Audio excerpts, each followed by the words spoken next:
On Pawn Stars, some sellers walk away with life-changing money. I'm amazed. I asked for $5,000 for the sword, and Rick cut me some slack and actually gave me $6,000. It's awesome. While others walk out wondering if they just made a huge mistake. Very disappointing. Really. Very, very sad that it's not worth anything. I'm very emotionally upset about it. I need the money, and I was hoping this was our way out. Today, we're breaking down one of the most controversial deals ever seen in the shop and answering the question, did this seller get ripped off? Wait until you see what the experts revealed. I don't care what you say.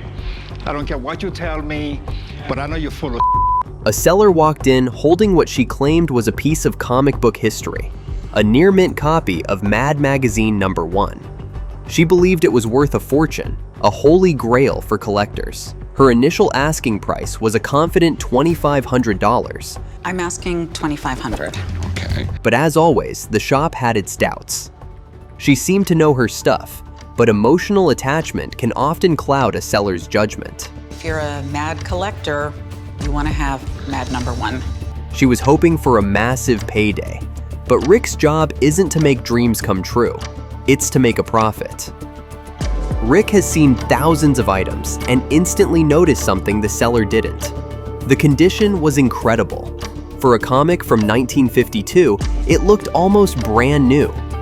This wasn't just a collectible, it was a time capsule. He knew it was valuable. Mad was more than a comic book. It was a satire on current events. It wasn't afraid to get really close to the edge, just like today. But Rick also knows that with high-grade comics, the market is volatile. A tiny, unseen flaw could cut the value in half. The seller's emotional value was high, but the market value was a complete mystery. He needed an expert because something wasn't adding up. I'm fine with an expert coming in because I'm just as curious to find out what the grade of this particular comic would be. This is where things took a turn. The shop called in their go-to comic book expert. He began spotting details the seller never noticed. He confirmed it was 100% authentic and praised its incredible condition, calling it a cornerstone of any serious collection. Tanning on the pages looks a little cream. Here, let me take a look at that black. It's a beautiful looking book. The seller was beaming. This was the validation she was waiting for. But then, the expert gave his official appraisal, and what he said next shocked everyone in the shop. A scale of 1 to 10, it's around a 6.5 or a 7. I mean, what do you think it's worth?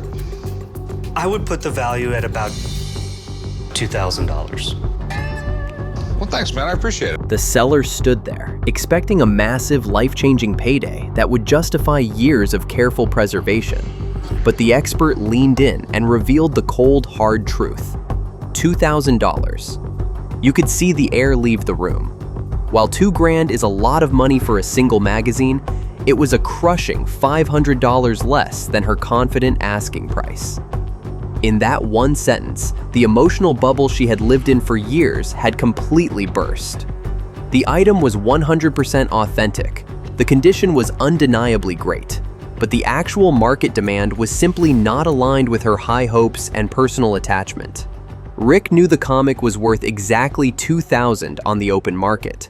But he isn't a collector, he's a reseller. The question on everyone's mind was, what would he actually offer? The expert had just set the bar at $2,000, but Rick opened the bidding with a staggering offer of only $1,300. Well, there's nothing in it for me at $2,000. I have to make money off it. Okay. So let me give you $1,300 for it. That's a full 35% cut right off the top of the expert's appraisal. The room went silent. The seller, well educated on the comic's rarity and knowing its true worth, didn't flinch. They were eventually stuck, deadlocked, just $100 apart on a $2,000 item.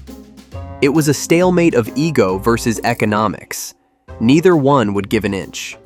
Do you think Rick's offer was a fair business move, or was he pushing his luck too far? The seller decided to walk away, choosing to keep her treasure rather than take the cash. I will go home, I'll put it online, and I'm confident that I will get a price of $1,500 or better. So let's ask the question that everyone is debating. Did she get ripped off? Let's break the numbers down. On one hand, Rick's final offer of $1,400 was a staggering 30% below the expert's verified appraisal. In any other world, that's a steep, painful discount. For a collector, that $600 difference is the cost of another rare book or a high-end statue. She could almost certainly get more, potentially even the full $2,000 or more, from a private collector or a dedicated comic book auction. But on the other hand, we have to look at the cold, hard reality of the pawn business. Rick has to account for his inherent risk, the unpredictable market fluctuations, and the unknown amount of time that comic will sit on a shelf taking up space. It was a classic Rick Harrison special, but was it an unfair offer for a pawn shop looking to make a 30% margin? That's the million-dollar question that separates the sentimental collectors from the hardened businessmen. In the end, she chose her history over his cash. The seller walked away with her comic, but left guaranteed cash on the table. Let me know what you think in the comments. If you love Pawn Stars mysteries, crazy negotiations, and unbelievable discoveries, don't miss my next breakdown right here. Coming up next, Pawn Stars, the deal that nearly bankrupted the shop.